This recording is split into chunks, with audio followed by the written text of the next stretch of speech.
नहीं, देखिए ये दोनों जो केसेस हैं, देखो हमारे जो यूथ है अनएम्प्लॉयड हैं, ग्रीन पोस्चर के लिए कहीं न कहीं बाहर जाना चाहते हैं। हुँ, लेकिन हमारी जो देश की सरकारें हैं, हुँ, वो बेसिकली जो जॉब अपॉर्च्युनिटीज़ नहीं मुहैया करवा रही। हाँ, इसीलिए ये लड़का जो रशिया भी गया है, ये हमारे बेसिकली गुराया गाँव का है। हुँ, मनदीप कुमार। और फिर जो कुछ वहाँ कुछ लोगों की डेड बॉडी मिली है हुँ, और रशियन सरकार ने डीएनए टेस्ट मांगा है हमारी सरकार से। हुँ, और आज तक मेरा ख्याल है कि सरकार डीएनए टेस्ट भी नहीं करवा सकी। और ये क्योंकि ऑलरेडी ही बहुत नुकसान में जा चुके हैं, एजेंट्स को पैसे दे चुके हैं। हुँ, सो इसलिए मेरी कोशिश ये रहेगी कि इनकी फाइनेंशियल मदद भी की जाए और जहाँ-जहाँ भी इनकी मदद जो है वो की जाए। और दूसरी बात जो कल यूएसए से हमारे जो यूथ को उन्होंने भेजा है, मेरा ख्याल है हमारे लिए बहुत शर्म की बात है।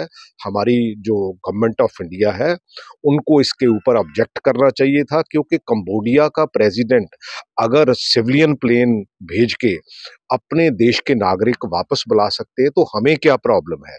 लेकिन हमें मेरा ख्याल है कि बहुत ये शर्म की बात है। और ऐसा क्योंकि वो क्रिमिनल नहीं है।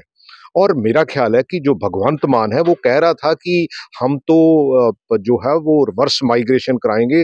रिवर्स माइग्रेशन तो हो रही है, हुँ, लेकिन नेगेटिव रिवर्स माइग्रेशन हो रही है। और मैं देख रहा हूं कि जो पंजाब पुलिस का वतीरा भी है, हुँ, वो ज्यादा अच्छा नहीं है, क्योंकि अल्टीमेटली ये समय के मारे हुए यूथ हैं और ये चाहते हैं कि हम अच्छी जिंदगी बसर करें, मेहनत करें, इसलिए रिस्क लेते हैं। और मैं ये समझता हूं कि हमें पंजाब बहुत बढ़िया एक जगह है।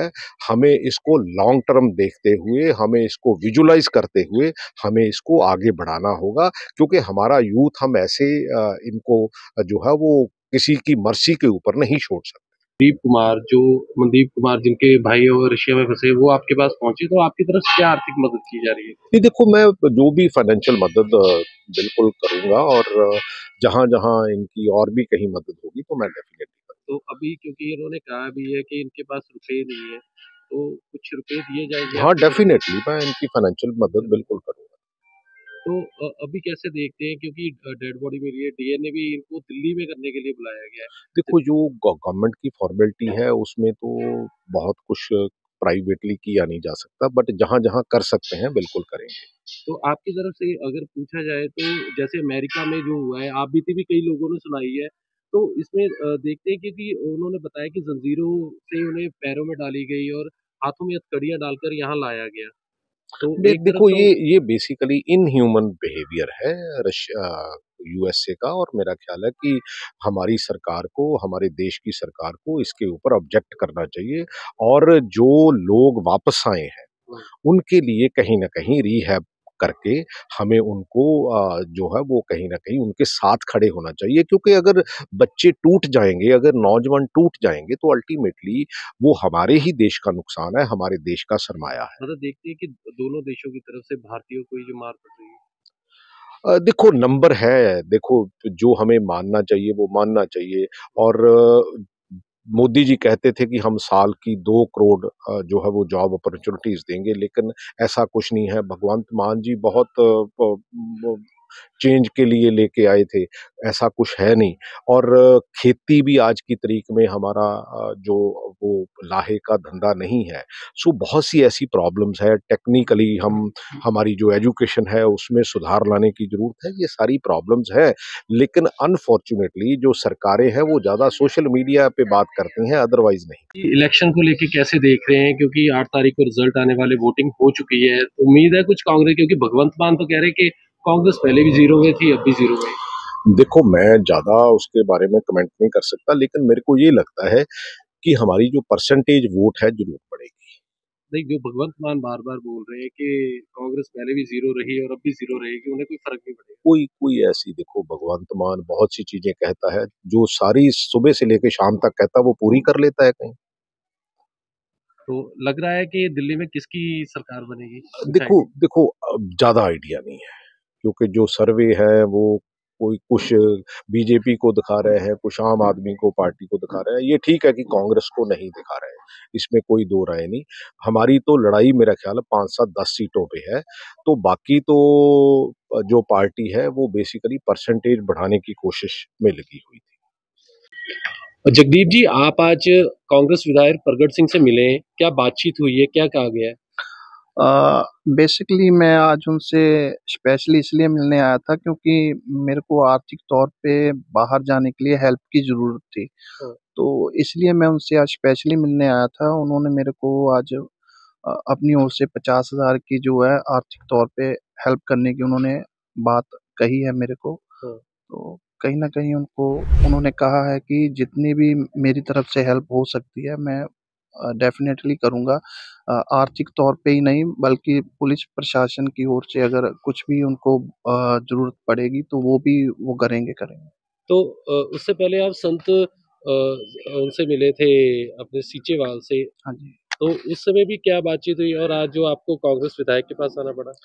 अ, बेसिक हम उनके पास इसलिए गए थे क्योंकि हमारी जो आवाज़ थी उस टाइम वो सेंट्रल गवर्नमेंट के कानों तक नहीं जा जहाँ पहुँचा पा रहे थे, जहाँ जा नहीं पा रही थी। क्योंकि ना तो हमें कुछ समझ में आ रहा था क्योंकि ऐसा मसला हमारे सामने पहली बार खड़ा हुआ था क्योंकि हमारा जो बच्चा है वो रशियन आर्मी में एजेंट ने जो शिफ्ट कर दिया था उसको। तो हमको समझ में नहीं आ रहा था इसके बारे में हम कहाँ पे कंप्लेंट करें, क्या करें? तो किसी ने हमको बताया था कि बाहर से जो बच्चे फँस जाते हैं उनको छुड़वाने में संत बलवीर सीचेवाल जी काफ़ी हेल्प करते हैं। तो इसलिए हम उनके पास हेल्प लेने के लिए उनके पास इसलिए गए थे। हुँ। और उनके बाद ही थोड़ा-सा आगे रास्ता हमको मिला था कि आगे हमको करना क्या है। हुँ। तो हमने उनको कुछ लेटर वगैरह भी दिए थे ताकि जयशंकर जी तक हमारे जो विदेश मंत्रालय के हैं, हुँ। उनको दिए थे ताकि वो लेके जाएँ उन तक। तो उन्होंने 1-2 दिन में हमारे से लेटर लेके उन्होंने उनको दिए भी थे। तो तब हमको लग रहा था कि बच्चा जो हमारा सेफ़ली वापस आ जाएगा मगर अभी 1 साल हो चुका है उसको तकरीबन अभी तक उसका कोई मैसेज या कोई फ़ोन कुछ नहीं आया हमको। लास्ट हमारी 3 मार्च 2024 को बात हुई थी, उसके बाद अभी तक नहीं। तो डीएनए टेस्ट जो कहाँ करवाए जाएँगे और क्यों करवाए जा रहे हैं ये? डीएनए टेस्ट इसलिए क्योंकि जो कुछ रशियन गवर्नमेंट्स को वॉर में कुछ बॉडीज़ मिली हैं, शायद इंडियंस की भी हो सकती हैं या रशियन साइड की भी हो सकती हैं, उनकी पहचान नहीं हो रही है। तो शायद इसीलिए उन्होंने जो डीएनए टेस्ट है वो इंडियन गवर्नमेंट को बोला है कि आपके बंदे जितने मिसिंग हैं उनका डीएनए करवा के हमको जो उनकी रिपोर्ट है वो सबमिट कीजिए।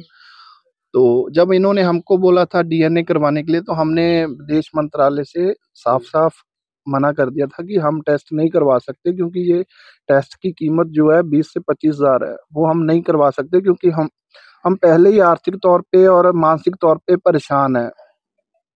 तो हमने उनको मना कर दिया था कि हम ये 20 और 25,000 का टेस्ट डीएनए नहीं करवा सकते।